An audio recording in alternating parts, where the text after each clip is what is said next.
Good morning, I'm Andrea Sollazzo. I'm an architect, I study architecture, and I'm here to speak with you about the relation between architecture and geometry. I will give you a small introduction about myself. I studied architecture in Rome.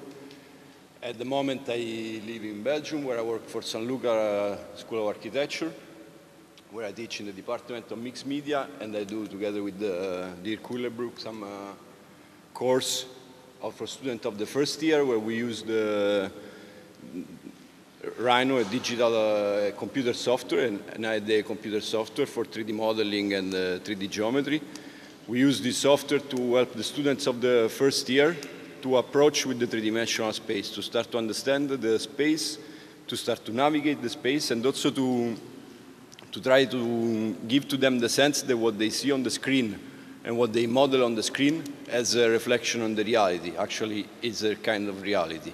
So we always try to give them the concept of scale, and they make model out of the exercise and out of the small things that they model. This seems to work in a way that gives to the students the first idea of how to deal with simple concepts like projection and perspective, and it helps the student to visualize it in an easier way. Next, teaching, I also work in a practice named Partners. It's an engineer and architecture practice that is specialized in bridge and special glass structure, like this is a theater, a roof in Amsterdam, made out of steel and glass. And they work a lot with also Rhino, grasshoppers. I will explain you, I don't know if you know, I will explain you during the lecture what is it about.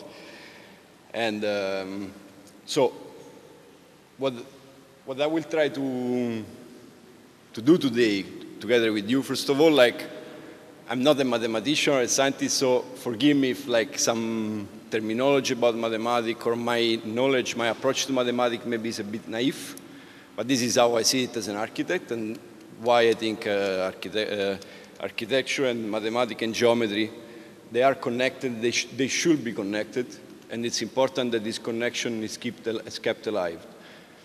Because there are two disciplines that they have a lot to do together with them. So I will start with some ideas, some three basic concepts about the idea of space. As an architect, we work with space. Our main task is to make space and to develop the space around the person. So for the first step as an architect that we have to understand is that the space is not an objective entity, but is a mental form. And this is something that I think goes together with the way I also a mathematician or a study of geometry think to the creation of a space. The moment we create a set of rules, a set of geometry, a geometry system, we are inventing a mental space. We are generating a mental space. And like obviously the clearest example of this is the Euclidean space, where our society started, let's say. And so there is a creative part on the geometry, and this is something that sometimes as architect people don't understand. I think they just see it as an interpretation of the reality, while instead I think the moment you create a system, you put up rules, you generate a new system. And this new system that has been generated through the history of the human being, of the society, they are forms, mental forms, that they change from time to time. Because I think just as much as the idea of the society, of the position of the human being in the context, as the idea of physical, technical, the sun in the center, the earth in the center, what is in the center, things change. This brings every time a new waves of mental space, of idea of space, of concept of what is the space that surrounds us is, and so what space should be created. Because as human beings, obviously we are very artificial creation. We like to create our things and are very different from nature. The way how we do them, the way how we build our space, our house, is totally different from is very unique on the planet. Nobody has such a strong impact on the nature just as much as architects. Or engineer, human being, more in general. So another thing that for me it's important in looking at mathematics and geometry in particular, is that these forms, these mental forms that the geometry and mathematics is able to generate, they have an aesthetic value by itself. As we just saw in the previous lecture, there were already some very simple and beautiful examples of the beautiness of a curve, the aesthetic of a line, of a curve, even the aesthetic of a set of rules, the aesthetic of a set of rules, the aesthetic of a system as an abstract thing. So like the abstract way of thinking of the mathematician, this has an incredible aesthetic values that often architecture, especially recently, sometimes forget. So these are for me 3 points that as architect, we should always keep in mind about what is science, what is geometry, what is mathematics. So I repeat, that is not just about taking a picture of the reality, but it's about creating, understanding the space, and creating a new space every time, every day. So another big point of union between architecture and mathematics is that they both start from a kind of practical scope, that is the one of calculating, making 2 plus 2 for mathematics, and for architect to give a roof to people, to build a house, to give us a wall, a shelter. But obviously these 2 disciplines, they don't finish like this. They have way more. They have different kind of level. They have an aesthetic, an abstract, a philosophical point of level that is as much as important, obviously. Actually, I think is the most fascinating part of all the story. And it's also the part where the 2 disciplines, they can also inspire each other. So let's see what there is more than what there is more. Here I try a little bit to summarize what was about the second point. So the fact that the mental and the scientific forms, they change their form from time to time, from era to era. So this is a very schematic, not scientific scheme where I was trying to summarize a little bit with some simple keywords and some ideas. How during the evolution of our society, obviously we can go way back from Greek and we will go forward, but this is just a summary that for me was important to put the accent on the fact that every society, every mental society, cultural time, has its own physical representation in architecture that is strictly connected to some technical evolution and to some geometrical, mathematical discover system and the understanding of the space. So I trace a red line that starts from Euclidean geometry. It's not the real starting point. Obviously, the planet was existing before, but I had to start somewhere, so I start from there. And so with the Greek culture, the Greece culture, and the basic structure of the Greek culture was based on the trilit, and then a philosophical idea, a political idea of democracy. And like this, we can go through all the time, and I just put with some sketch, some of this point, until we arrive today, after some evolution, to the point of today, where obviously it's not yet historic, as we are still making it, and there are still a lot of open questions that we want to take as inspiration, to go forward and to develop more. I will go a little bit. So this is a picture of a village in Mali that a bit can remind us an ancient village.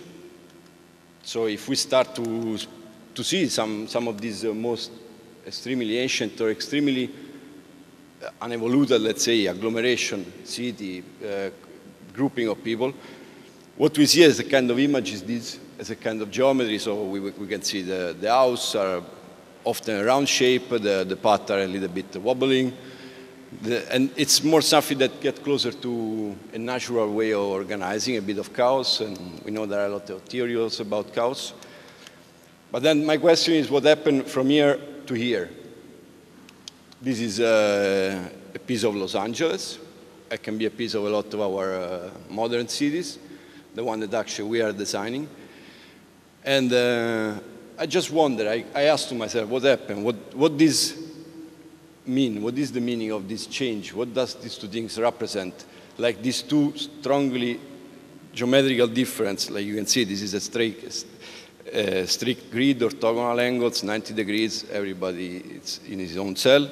And the other is a more wild system, I don't know how to define it, more natural, I don't know if it's the right definition, natural.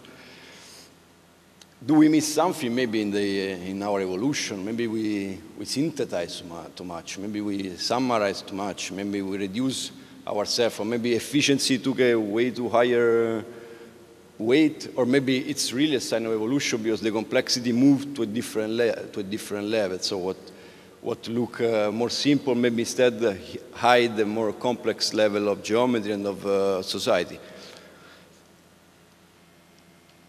To understand this, we can go through a little bit to make this connection tighter, to get into this mental frame where every time, every era has its own way of seeing the planet, a way of seeing nature, a way of seeing the human being, and so it generates a space that is the creation of his own time, as a representation of the own era. So this is, I will give some example with the Greek. As I was saying before, we have the trilith system that obviously brings to this kind of structure. We had a society that was based on democracy, the importance of the collective together with the one, so all the idea of proportion. There was the Euclidean geometry that it's like up to now like the most long-lasting system that I think the human being ever developed is the long-lasting convention, but it's a convention that we build. The reason why our tiles are squares, our walls are vertical, probably it comes from there, why the laptop, why all our work is based on Cartesian order. It's strictly connected with this kind of geometry, with the Euclidean geometry. Then, if we go to the Roman, what we saw is that, for example, the invention of the arch. It allows the Roman to develop some bigger structure, some bolts, even with some complex geometry, and so the language of the Roman that went together also with the cultural development was a more pragmatic society, was a more an infrastructure-oriented society. The big memories that we have of the big symbol of the Roman society are roads, aqueduct, are a huge basilicum, stadium, so there are very often infrastructural building that they still impress us for the dimension. We have aqueduct that goes from hundreds of kilometers and they still work. Because thanks to the knowledge of the Euclidean geometry and the new knowledge of the arch and the new idea of space, they were able to develop a different set of rules. Then if we pass from the Renaissance, it's a very important moment as architect because the invention of the perspective. The invention of the perspective and all the rules of the perspective are the ones that are still framing our life, our work. When we imagine a building, when we design a building, we already think to it in perspective. This is a perspective, we know that is a convention. It's not the real way of seeing and perceiving the world. It's just a convention of putting things on paper, on 2D. A very interesting convention that brought an idea, a system, and this is extremely present as architect when you design and when you work, and you know that you put your pencil on the piece of paper and you imagine a space, you realize that your mind is already seeing that space using that system. And in fact, all the symbol of and also the Renaissance architecture was based a lot on simplify the geometry line in order to increase the perspective effect of every kind of space. What then changed with the Baroque? This is an example of a church in the Roman Baroque. That for me is important is that there was a first attempt of using more complex geometry. Complex geometry, not as often we imagine as Baroque just as about decoration, but geometry as a code for every building, every space they were trying to believe, they were trying to build.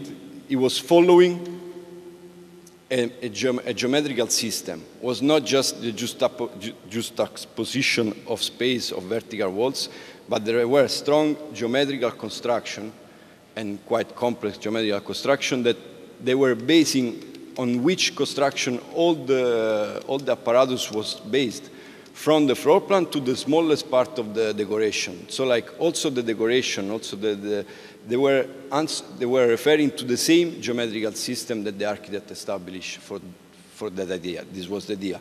Next to this, it also brought an idea of space, an idea of the building and of a facade, of everything, as a plastic space, as something that breathes next to you, and also with the idea of movement. This is why it's important. Perspective is a very static point of view of seeing things. I stand here, I look, and I see this. In the Baroque attitude, there is the idea that you move in the space. So you pass from narrow space to wide space, from short space to tall space. And there is even a movement that is not human cannot do, but it brings a sense of movement and of dynamism of this building. And it's also that if we do different sections of the building at different height, what we will see, it's always something different. There is an idea of transition from a geometrical form to another geometrical form to another geometrical form. And this has been done by, as much as possible for the technique of the time, also by morphing, almost an idea of morphing, so transforming what we have in floor plan from what we have at the height of the basement of the cupola to what we have on the cupola. And then all this, it's all dressed with what is like generally perceived as a decor, but this is in some part, this decor is as important as, because it's as the structure of the church, because it's a bit the idea of microsystem and microsystem. When the ambition was to build a micro world where in this world, every rule was the same that I as architect established. So the decoration, just as much as the floor plan, followed these ideas. So after this example, the main question that I constantly do, and that to myself, is try to understand which space are we living now? What is our society about? As architect, so how can I answer to this? And how can I create this mental space in architecture? So like, how can I better understand and create? And for me, the understanding of, there is always, as architects, we often look at other disciplines, especially in these last 15 years, architecture became more and more a multidisciplinary work discipline, where it's almost impossible to just work in your own room, making your drawing. It's really a lot about understanding what there is outside, what other people can give to us, and try to work together with them. And so in particular for the idea with geometry, with scientists, it's very important because very often before the NAS, architecture has always a very slow answer to these things for technical reasons, because obviously a painter can better represent an abstract idea than a building that still has to answer to some technical issue like walking, not falling on your head, light and things like this. So we always look at what is going on in the scientific field, in the biology, in just as much as in politics, economy, technology. These are all things that we as architects, we try to work with. The ambition is to always incorporate all these things in your daily discipline, because obviously it's impossible that you can know that you know everything. So you need to collaborate and to open up to other disciplines to become part of your society, because you cannot, like what I try to achieve is to don't build the position of the architect as the close of the artist in general, as the close person that is in his room creating from his weird point of view, but is a person that together with the society understand the society and move from there. So this is a little bit a cloud of words of what, especially related to the topic of today, as architect, I deal with. So there is complex geometry, digital space, topology, abstractism, information. These are all words that are there, so are a little bit defining my mental space. So then I want to see how much we were able to realize this mental space and to give to this mental space a physical representation.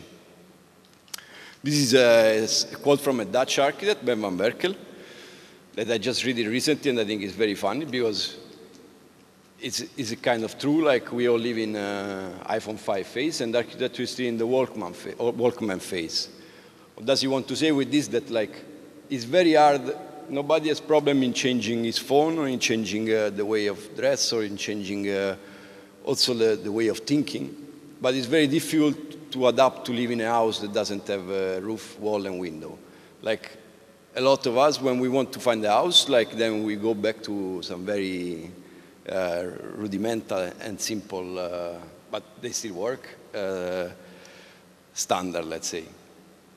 But maybe there is more, and we have nowadays something like this. This is the Guggenheim building in Bilbao, that probably everybody knows, because it's also commercial, has become an icon, one of the first icons of the 90s in architecture, and a symbol exactly of the new possibility of architecture. New possibility that come from, obviously from, as we were saying before, a new idea of space next to new technology, the computer and also building technology. So why that is important, and how did we arrive to that? What that to make that make it become an icon, that make it become a famous and important building for history of architecture and for our society. So understanding this, I do another little bit of a jump back in time, both in my life and in the history, because there was this book, maybe, I don't know how much is, probably everybody knows. It's from Edwin Abbott, a mathematician from the end of the 19th century, and it's called Flatland, a romance of many dimensions. It's a bit of a satiric story about an invented world that was totally flat, monodimensional. And so imagine that all the figures that live this world, they are square, triangle, the triangle are the soldier, the square is normal people, the hexagon, heptagon, up to the circle. But by the moment they live in a total flat space, obviously they only perceive themselves as lines. They don't have the third dimension. So he described the whole set of life of these people. There is even a fight between different tribes. And until a certain point happened something in this book that is the appearing of a little bit of a weird circle. And then this weird circle bring the square, that is the main character of the romance. He pull him out of his two-dimensional world, and he is able to see the world, his two-dimensional world, from top for the first time in his life. And obviously he's shocked from what he sees. He, at the beginning, doesn't understand. And then as soon as he understands, he goes to this sphere, and he asks to the sphere, then why don't you jump out of your 3D? And obviously the sphere, it says, but what are you saying? This doesn't make any sense. It's not possible. Just as much as the square would have never think that was possible to do that before that someone brought him out. So this was it's quite of an old book, but it's like one of the first thing that start to address the idea of multidimensional space. Space with more than 3 dimensions. So from there, we know, and I think you know more than me, how many scientific and mathematical things went after that, and about this topic. But it's something that also as architect we look at. This was like one of the first visualization of the hypercube. So the idea of the hypercube as a representation, as a projection of the existence of a multi-dimensional world, in this case 4-dimensional world, that obviously is projected on our dimensional system, so on the 3-dimensional system, but for some it's basically, it showed that the deformation that we saw when we pass from 3 dimension to 2 dimension can be the same deformation that we apply from when we pass from 4-dimension to 3-dimension. At the same time, in art, there were like there was the cubism. There was like this is a status from Boccioni, a futurist artist, Italian artist, and the futurism was the first art that also started to speak about time and movement and dynamic in the creation of the art of art, and they were also starting to break the Euclidean system, the cubism in painting for first. They were starting to create a new system of, a new set of rules, a new geometrical language, a new idea of space, a new idea of shape. The idea that shapes, they are not only cube and straight line or perfect Euclidean circle and triangle, but there can be shape like this, where the motion, it's frozen in the status. So like, even if it's a status, obviously it's something static, can bring a message of movement, can bring an idea of a higher level of complexity. Then there was obviously another important part for architecture, like for everybody, was the entering the digital and information technology time with the first computer. So since after the war, this we know all very well, like what kind of change you bring in our society, and so in every discipline of our field. Also the previous presentation ended up with a very interesting competition that also in architecture is very present still daily. A lot of people still wonder why do we have to spend so much time in front of the screen when we can just draw by hand, and there is a kind of rebellion. So how did we arrive?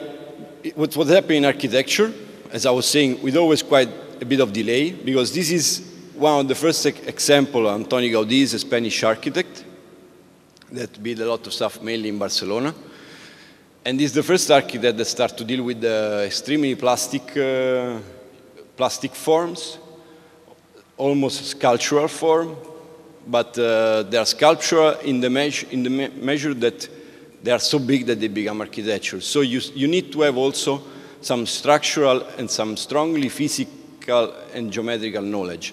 So what he was building here, this is a reproduction of the maquette, the model that he was making to understand how the force and the strength that were going on the building. So he was hanging upside down some cables and chains with weight that represent obviously the weight of the building. So, and then he had a mirror on the bottom of it, so he was able also to see like how the structure would have looked like from inside. And in this way, he was able to divide all the weight and to then build and study the best form for his structure. So it's the first example of form finding, of modern form finding. Form finding, it's a terminology that it's used to define the developing, it's an idea that goes also like, it works for iteration. So like you have an idea, you have a system, you make a first tryout, you elaborate, you see if it works, it doesn't work, you adjust it. So it's a cyclical procedure of designing.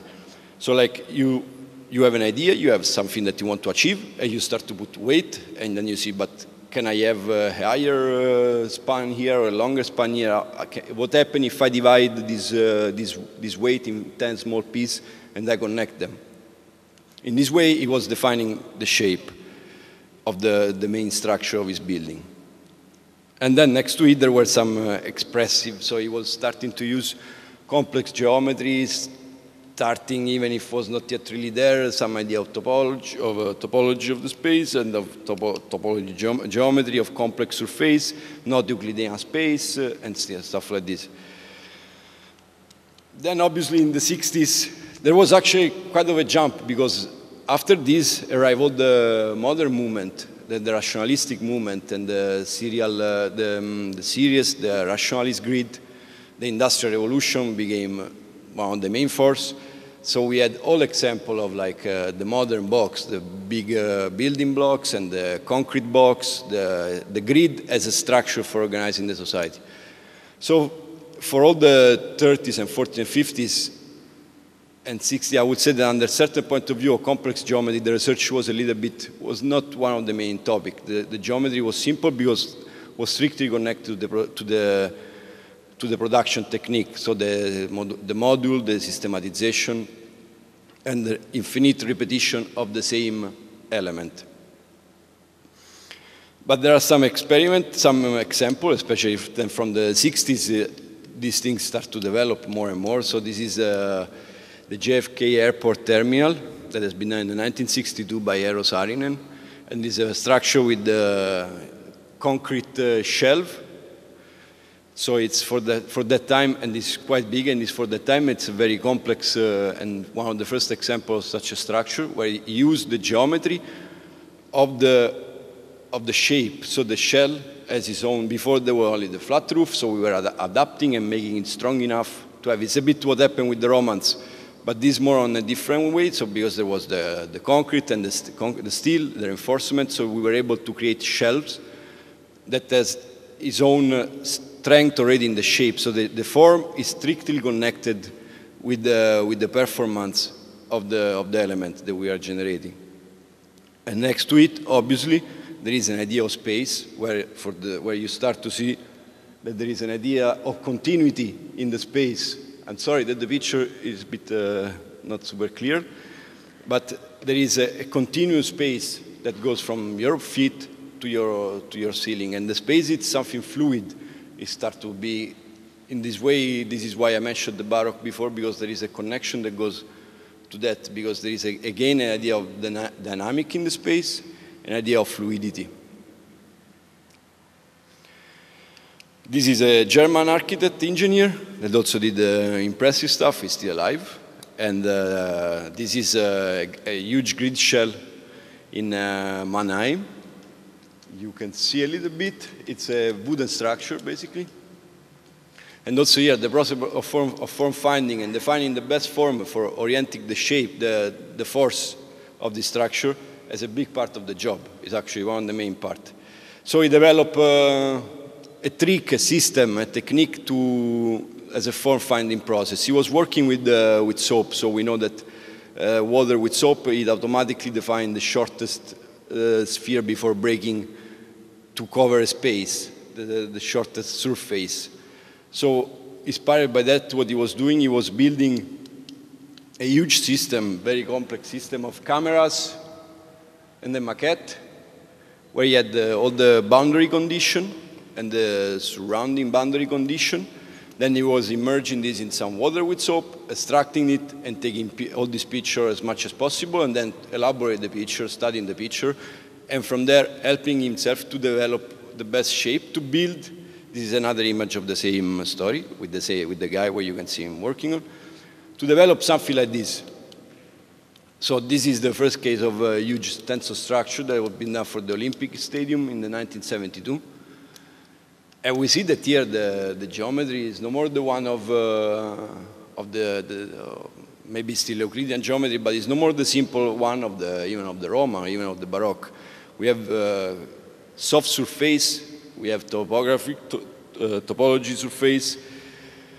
There is a different way of intending first of all, the space and also the design approach. So the design methodology starts to change deeply. Like, there is no more only a problem solving or like an answer to a question, but there is more. There is like the attempt of putting something abstract, something mathematician, something geometrical, something complex in architecture, like to transform an idea in architecture, an idea of space, and abstract physics rules of how the force go through a structure to make it real, to make it happen.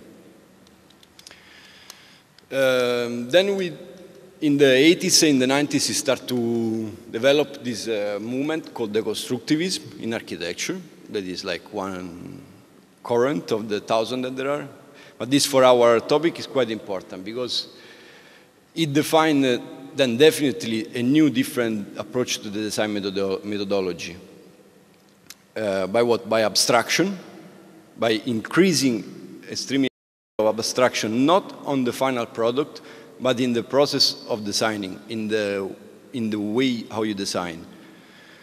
So it was approaching to the architecture with different lens. So this also like come from the word deconstructivism, thanks to the philosophical things. There was an interpretation of the architectural taste, of the plot, of the topographical things, of the situation of the team. That was like using different language. He was stealing language from geology, from mathematics, from physics. He was taking a set of rules. He was taking a lens of a geology and putting it on his project. And the project will come out of the elaboration of this kind of system. So this is also why there is the word layers, because they were the first one that they start to introduce the idea of designing by the juxtaposition of different layers, where you have one layer that can be the topography of the place, one layer that can be a grid given by a mathematical study of the force of the place, and then all these things, they start to intersect, to interact one to each other. And the design, the final shape, it come out of this process, and not out of okay, I'm here, what can I see here? A big window, a big glass. So it's like something, as a critic, is often seen as a totally decontextualized, and it brings decontextualization. You have spaceship in the middle of nowhere. But what they were trying to do is to building a level of connection with the context that is more based on abstract roots and on a bit more complex and hidden system of reality than just the appearance of the building. So Peter Eisman is one of the main representatives of this. So now we'll show like 3 architects that for me are quite a key figure in this story, because they are the one. Obviously, in architecture there is a lot. This is, let's say, one group of people that works more with geometry. There is more interest also in researching in geometry and in keeping the geometry as part of architecture. Because I can tell you for personal experience and from knowledge that I think in 70% of the architecture office today, you don't speak about geometry. The geometry that's used is the square, the box, and that's it. The gable roof when they want to be creative. So it's getting loose, this connection that, as we see from the history, like has always been very present. And in a way, it's getting loose. But there is some people that is working very hard to strengthen this condition, and also we can see what is the result of this research, because sometimes they can be quite disappointing. So this is, for example, now we show 3 projects from Peter Eisman. This is the first one. He was making some house experiment. He really called them case study. So he was starting from a simple cube, so very Euclidean shape. But then what he was starting to do was like fragmenting it, vibrating it, shaking it, squeezing it, and like into the spatial grid, into the spatial grid of the cube, he started to push the space, to compress it, to develop. So this is a drawing where he still uses absolutely isometric view. He didn't want to use perspective, but he wanted to use isometric to reinforce the idea of the strong geometrical 90-degree structure, but at the same time to show that even with that system, you can still have complexity. And this is a picture of the final house that show exactly how you can still see the mental cube that is there, but has been a bit traumatized, a bit interpreted. This is an even wider interpretation where you can connect to all the ideas of the hypercube, of multidimensionality on a space, because what it does, again, he has a basic cube. He starts from a cube, and then he starts to have vibration, shake, rotation, subtraction of the cube. So actually also all the Boolean concept, thanks also to the digital technology computer, they became a daily tool to have Boolean subtraction, union, or intersection. And so you have like a micro world. Basically what he was defining was a microcosm every time, a micro world with his own set of rules again, that give you the space of disorientation, that give you the idea of richness, that make you a little bit confused. You lost what is the x, the y, and the z, because you realize that there is more than one x, y, and z. This is another piece of the maquette of the model just to show an abstract of it, where you see all this rotation, like, and every movement that he does, it leaves a trace. So like the design doesn't come, it's not a static operation of designing, so it's not, I have a house, I will design like this. The design comes out of moving the object, and every time this object leave a trace in the previous dimension, then it move to the other dimension, then and leave another trace. Then it rotate again and leave another trace. And all these traces then are condensed in a building. This unluckily was not being built. These are all schemes that show this process, this 3D visualization. But one project has been built recently, has been finishing, and is quite of an impressive one, very discussed project from Peter Eisman, that is the Città della Cultura in Santiago de Compostela. It's a very long story. To make it short, what you see here, impressively real, is that what I was saying before, the grid, the different layers, that they overlap one on top of each other. And they are not just decoration. They are the trace of the mental process of the architect. And these grids, or this movement, this tension, also the deformation we will see in this drawing. Well, you don't see so much, I'm sorry. But here there is a kind of starting point.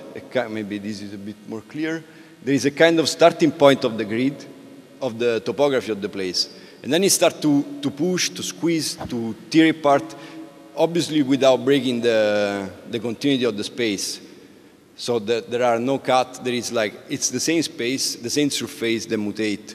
And this is something that before was not possible to think, like was not considered geometry, was not a space that we were able to think to, was not a space that we were able to communicate and to describe. Then thanks to geometry and to the developing of mainly topology, I think it's called, we understand that there are all these systems, all this kind of geometry. So these are these diagrams about the process of designing, of how we arrive to the final shape. These are a drawing, this is more clear, where you see the overlapping of the different grids. Every grid represents something. Every grid represents a force, a system, the green system. The history also always go very deep in the studying of the plot, not in sense that he goes on the plot and he look at the place, here there is a nice hill, here there is this, but he studied the plot like he studied the geological map, he studied the wind map, and he extract data out of these things, and then he tried to transform these data in a shape, in a system of vector that manipulate the space around the force and adapt the building.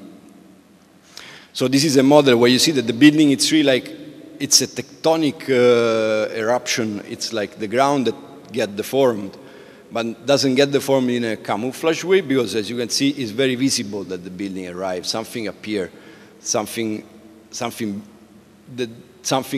to the ground there, and there is a trace, a heavy trace of the human being, and why you want to leave this trace is recorded. It's all recorded on the building, of the history of the building. And why this building is important is because also it's not always easy to realize this with this level of coherence, and we manage until now to keep a level of coherence. These are interior image, where you can still see that also in the interior space. It's a little bit too bright. Let's see if there are some better one. Well, all these memories, all these forces, all these vibrations, they are all totally there. They are still there. They become a kind of the contemporary decoration. They become the new way of expressionism, of expressing the history of the building. Instead of hiding everything under a white wall, like we show the history of the building, the history of the design, the ideas that are on the back. Yeah, this is another image of the interior. And this is another project. Here maybe it's more clear where you see the deformation of the grid. So you often start with the traditional Euclidean grid, and then you deform it. You apply forces, things, and every time it's different. This is a project from a church in Rome for the Jubilee of 2000. It obviously was rejected because he was even proposing to make the Messa projected on screen instead of with the real priest, so it was a bit too much for the church, but it was an important project. Then a different approach, but also a woman, she's called Zadid. I don't know, maybe some of you heard of her because it's quite famous. also came out of the same branch of the constructivism, but then she took a different way of working on geometry and on force. Basically, what she works, it's a lot on the space deformation, so like distortion of the space and dynamic of the space. And then there is, in the latest years, the last 10 years, a strong effort and definition of this new technique called parametricism. So new parameters. And it's a new way of designing that I'm going to describe later on. These are some painting that she was doing. It's a pity it's not really clear. But you can see, imagine, I think, a little bit here. This is the idea of the building, of the project. And then this is the surrounding. And what she was doing, she was applying a deformation to the space. So like a curvature to the perspective system she was using. She was putting everything under a vector, under a dynamic vector. And every piece that was present in the project has been deformed by this. These are other examples of this technique that started for her from the painting. And then she struggled and she managed to develop it in 3D. These are other paintings where here you see also the idea of dynamism. It's the same building that kind of rotate. And then what she does, like, when she moved the building, when the move it's not only visualization. You will see that this becomes real. Like the project, the building has a real distortion. Like everything that is in that building has a dynamic. This is, for example, a opera house in Cardiff, and this is the model of the concert hall. And you can see that she has a box with normal floor, and then what she does, she just pulls the entire box with everything that is inside in one direction. And everything that is inside follows this. And these, I don't know if it's visible, if you see also the simple CAD drawing, they already communicate an idea of dynamic, of direction, of vector. There is a force. This is the same drawing of before, and this is the project that starts from this drawing. So you can find back the same language applied in three-dimensional space. This is a fire station for, in Switzerland.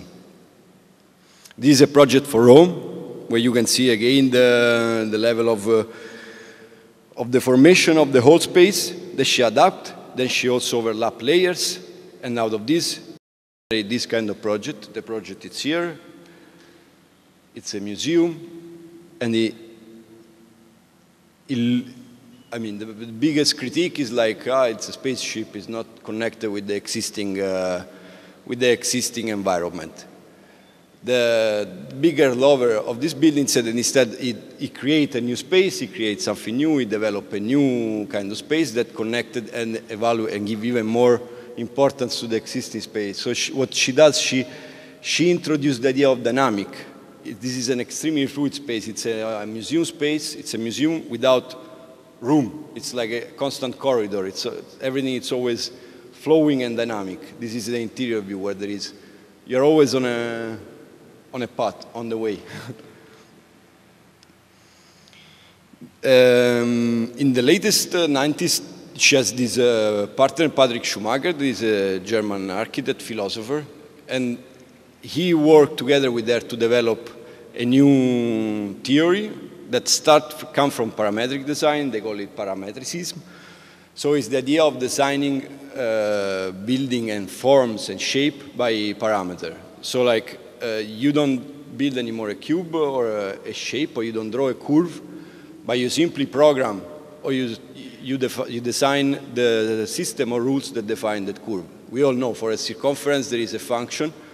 For every curve, almost every curve is possible to be described in physical way. And this physical way, then they become the way of shaping it. So like there are like system of proportion that like, if this gets bigger, this curve gets smaller, and you can build different connection, cross connection that makes the story more intriguing.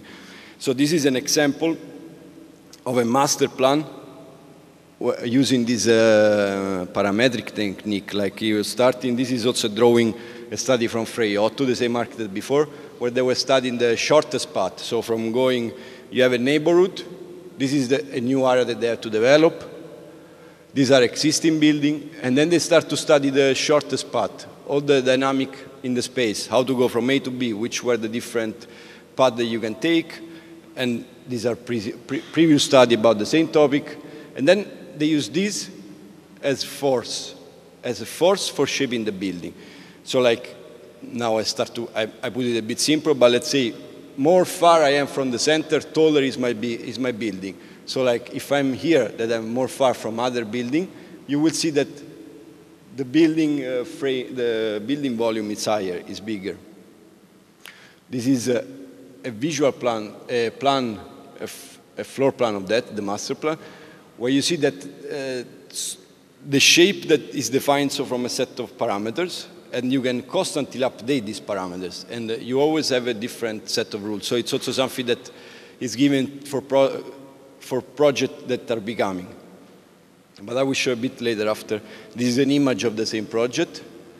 So you see, this is the existing housing, and this is the new area. Imagine it's a master plan, so we speak about something really big. And this is the volume of the building that it shows, so the shape of the building obviously can mutate. But what is important to understand is that there is an idea of proportion and of dynamic. More you move, and more the building change. And so this is one of our last project that she realized in China, built on this system, on this technique of parametric design. In her case, it's used a lot for shaping. She put a lot of effort on the aesthetic values of the opera. We will see there are other architects that work, they use geometry and parametric more to define the organization and more the geometrical system. For her, it's more a way of modeling the building. And again, you get these interiors with in different force, direction, overlapping, and different systems getting one on top of each other. It's an interior of a very fancy rehearsal room.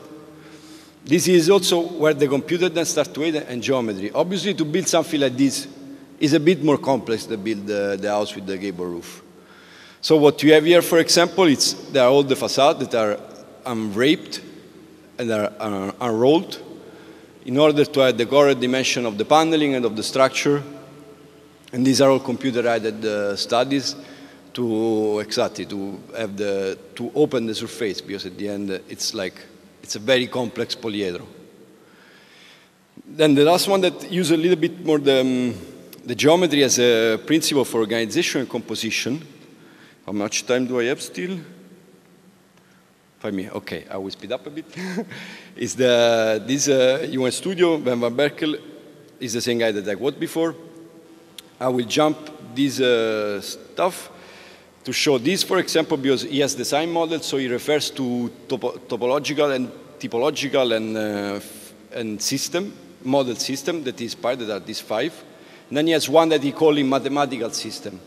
So for him, mathematical system is a geometric reference model, which is regulated by a particular mathematical order, such as the Möbius strip or the Klein bottle. These are two famous examples that he does, and this is the Möbius strip that in code everybody knows, that like you have a normal strip, if you bend it and you connect it, you have a continuous surface without interior and exterior. What he does with it, he transforms it in a house. There were some clients that they want to have a continuous space. They have they both work in the home, but they have different time schedules, so they need to be in the same space, but never in the same space. So he developed this diagram in an house project, that is this one.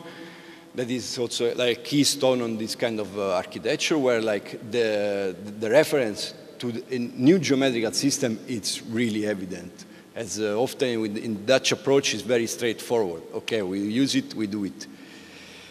These are some images. This is then what they did a bit more like about the parametric design. They work a lot with it on the urban plan. So this is an old project from the '88. They were asked to make a study, and they developed a parametric system. It was a kind of big water mattress where with 5 different values, the value of the land, the distance for the water, and like increasing or changing these values, you have like the water mattress and this master plan that mutate in other part.